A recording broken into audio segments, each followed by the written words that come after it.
Assalamualaikum warahmatullahi wabarakatuh. Salam Kukar Pintar. Hai adik-adik semuanya, berjumpa kembali dengan saya Ibu Atin Pujiatmi. Pada kesempatan kali ini kita akan belajar mengenai mata pelajaran IPA. Materi kita pada hari ini adalah materi bab yang ketiga, kelas 9, tentang pewarisan sifat pada makhluk hidup. Untuk subbab yang akan kita pelajari adalah molekul yang mendasari pewarisan sifat pada makhluk hidup. Sebenarnya apa saja sih materi yang mendasari pewarisan sifat pada makhluk hidup itu? Untuk lebih lanjut, untuk lebih jelasnya, kita akan menyaksikan dalam video berikut. Selamat menyaksikan. Adapun buku yang digunakan pada pertemuan kita kali ini adalah buku Ilmu Pengetahuan Alam yang dikeluarkan oleh Kementerian Pendidikan dan Kebudayaan Republik Indonesia edisi 2018, edisi revisi 2018, pada halaman 120 sampai 132. Adapun tujuan pembelajaran kita yang pertama mengidentifikasi faktor pembawa sifat keturunan atau materi genetik, kemudian yang kedua menjelaskan peran gen dalam pewarisan sifat serta mendeskripsikan jumlah dan tipe kromosom pada makhluk hidup.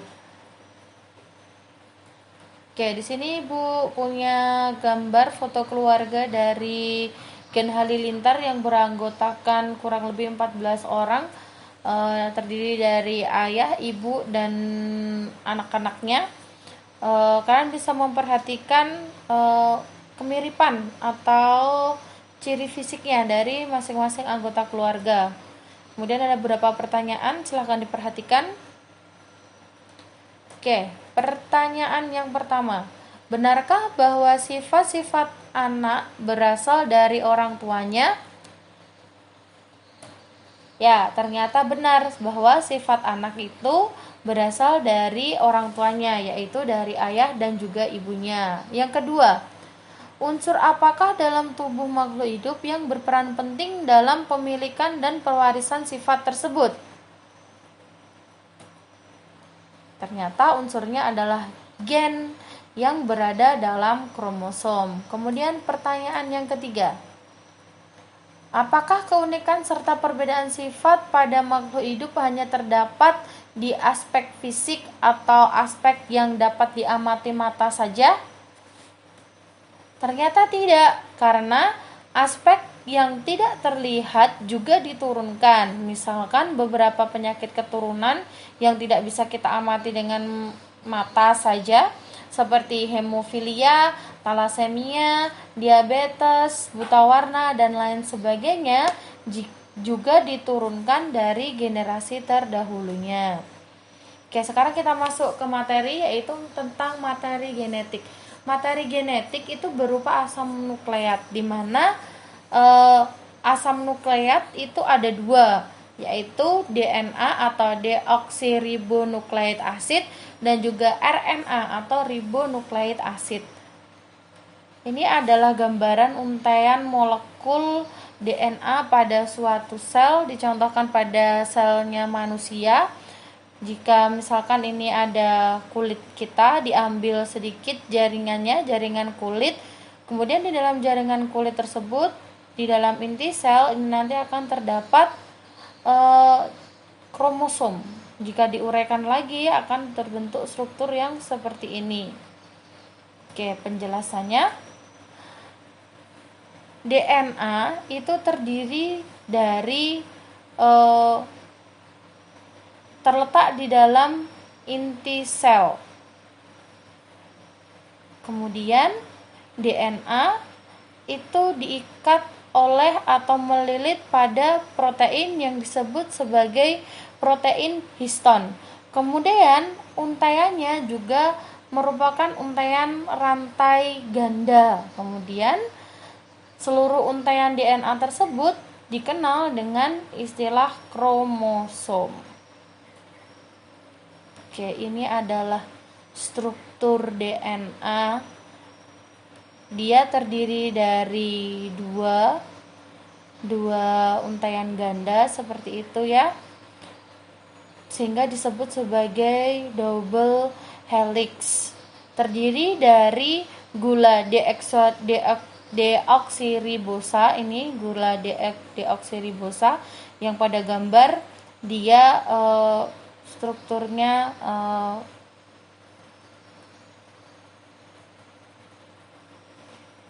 strukturnya nih yang berbentuk segi 5. Kemudian ada basa nitrogen, ini basa nitrogennya, dan juga gugus fosfat.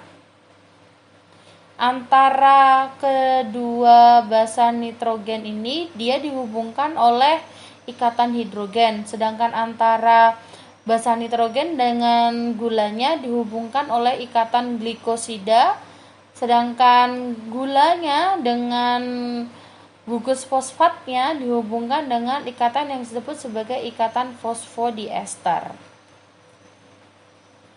Sedangkan struktur DNA ini dia, kalau tadi DNA dia double helix, kalau pada RNA dia single helix atau cuma terdiri dari satu untaian saja, satu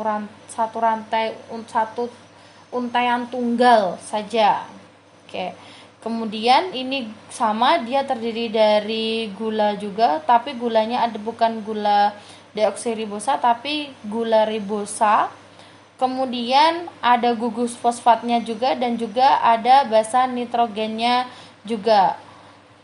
Ikatannya sama ya, antara fosfat dan juga gula ada ikatan fosfodiester, antara gula dan juga basa nitrogen ada ikatan glikosida. Oke, ini adalah perbedaan antara DNA dan juga RNA. Kalau letaknya, DNA terletak di inti sel, sedangkan RNA tidak hanya terdapat pada inti sel, tetapi juga pada sitoplasma dan juga ribosom. Untuk bentuknya, pada DNA dia berbentuk pita spiral yang ganda atau double helix, sedangkan pada RNA dia pita tunggal atau single helix. Komponen gulanya tadi seperti yang Ibu bilang, pada DNA dia adalah deoksiribosa, sedangkan RNA dia adalah ribosa. Untuk ukurannya, DNA ukurannya sangat panjang, sedangkan RNA ukurannya pendek. Basa nitrogennya ini kalau Ibu sering Ibu singkat, kalau pada DNA itu pugapits, sedangkan pada RNA itu adalah pugapius. Pugapits, puga purin, adenin dan guanin untuk DNA. Pits untuk pirimidinnya dia adalah timin dan juga sitosin. Sedangkan pada RNA puganya sama, purinnya guanin dan juga adenin, sedangkan piusnya, pirimidinnya urasil dan juga sitosin. Untuk kadarnya, untuk DNA tidak dipengaruhi oleh kecepatan sintesis protein, tetapi kalau RNA dia berubah-ubah menurut kecepatan sintesis protein. Fungsinya, untuk fungsi DNA fungsinya mengendalikan faktor keturunan dan sintesis protein, sedangkan RNA fungsinya adalah untuk sintesis protein. Oke. Next, peranan materi genetik dalam penentuan sifat. Oke, di sini sebelum masuk ke peranannya, di sini kalian bisa melihat bahwa ada gambar tentang tipe perlekatan cuping telinga. Yang A ini perhatikan, dia adalah yang terpisah. Jadi antara ini dia terpisah, gennya adalah bisa G besar atau G besar G kecil. Sedangkan yang B yang di sini ini adalah tipe yang melekat. Ini tidak ada perpisahannya, dia melekat kayak gitu. Dia gennya adalah G kecil. Nah, dalam pewarisan sifat dalam makhluk hidup dikenal istilah sifat dominan atau sifat yang mampu mengalahkan atau menutupi, dan juga sifat resesif atau karakter yang kalah atau sifat yang tertutupi. Nah, di sini gen bertanggung jawab atas sifat suatu organisme. Gen dapat dilambangkan dengan huruf tertentu seperti tadi yang dicontohkan. Tipe cuping telinga itu gennya G kayak gitu, ada G besar, ada juga G kecil. Nah, di sini gen dominan dapat dituliskan dengan huruf kapital, sedangkan gen resesif dituliskan dengan huruf biasa atau huruf kecil.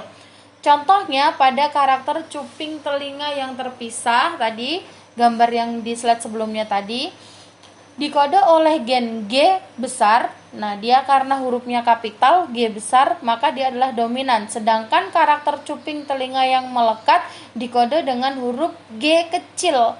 Nah, hurufnya kecil, maka dia adalah resesif. Nah, variasi atau bentuk alternatif dari suatu gen nih, yang tadi ada G besar, ada G kecil, itu disebut sebagai alel. Nah, ini untuk genotip. Genotip itu adalah seluruh informasi genetik dalam suatu individu. Sifat-sifat atau ciri yang dapat diamati seperti bentuk rambut, warna kulit, dan jenis cuping telinga itu disebut dengan fenotip atau sifat yang nampak. Nah, di sini ini adalah yang mengkodenya. Kalau ada yang yang mengkode itu dia adalah genotip, sedangkan nanti akan muncul. Nah, ini muncul sebagai fenotip atau yang terekspresikan, yang terlihat. Nah, sekarang kita belajar tentang karyotipe atau susunan kromosom pada sel-sel yang sudah diurutkan berdasarkan urutan tertentu. Nah, pada manusia ini ada 23 jenis kromosom. Ini untuk yang perempuan karena ada ini di sini XX ini perempuan, sedangkan yang di sebelah sini yang B itu adalah karyotip untuk yang laki-laki. Seperti itu ya. Oke. Nah, di sini ini adalah sel ovum dan juga sel sperma.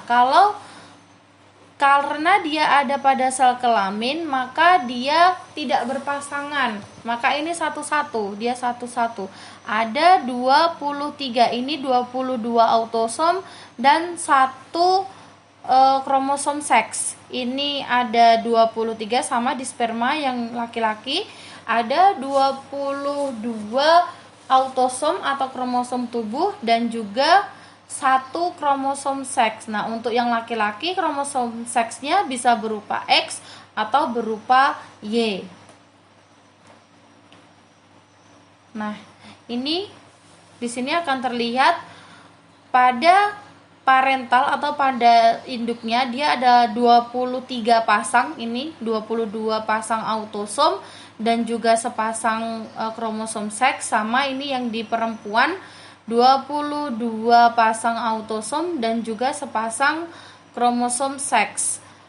Nah, ketika nanti membentuk gamet, maka dia akan terbentuk 22-nya. Di sini tidak lagi pasang tapi cuma satu. Dia satuan 22 autosom dan juga 1 kromosom seks. Di sini karena di sini laki-laki, di sini ada X dan juga Y, maka spermanya ada 2 jenis, yaitu yang membawa kromosom seks X dan juga membawa kromosom seks Y. Tetapi kalau pada perempuan, karena di sini kromosom seksnya X semua, maka di sini ada 22 autosom dan 1 kromosom seksnya yaitu X. Nah, nanti ketika ini bertemu melalui suatu fertilisasi atau pembuahan, nanti jumlahnya akan tetap sama. Anaknya jumlahnya akan tetap sama. 22 pasang kalau laki-laki, 22 pasang autosom dan juga kromosom seks XY. Kalau pada perempuan nanti kalau anaknya perempuan dia ada 22 pasang autosom dan juga kromosom seksnya 1 pasang yaitu XX. Seperti itu. Oke. Kita sudah sampai di penghujung, sudah sampai di akhir. Kalian bisa mengambil buku catatan kalian, kemudian kalian bisa merefleksikan, bisa kalian tuliskan di buku catatan kalian apa saja yang telah kalian pelajari, kemudian apa yang ingin kalian ketahui lebih lanjut lagi, dan yang ketiga bagaimana perasaan kalian mengikuti pelajaran pada kali ini. Kemudian kalian bisa membuat mind mappingnya tadi,